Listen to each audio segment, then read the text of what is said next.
مش كل قط اسود بيعدي قدامك في الشارع يبقى عادي.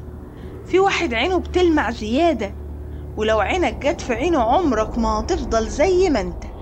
سامح كان راجع متأخر، الشارع فاضي والبرد ماسك روحه. فجأة سمع مواق تقيل وبص قدامه لقى قط اسود واقف ثابت كأنه مستنيه. الغريب مش وجوده، الغريب عينه. الغريب ما كانش وجوده، الغريب كانت عينه. نورها في الضلمة كان يخليك تبص غصب عنك. سامح حاول يبعد بس رجليه اتسمرت، وبمجرد ما عينه اتشبكت بعين القط حس بالدنيا بتلف وصوت غريب بيهمس في ودنه.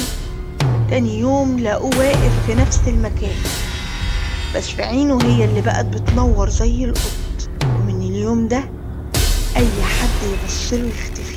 بس اللي حصل تاني يوم كان ابشع مما تتخيل.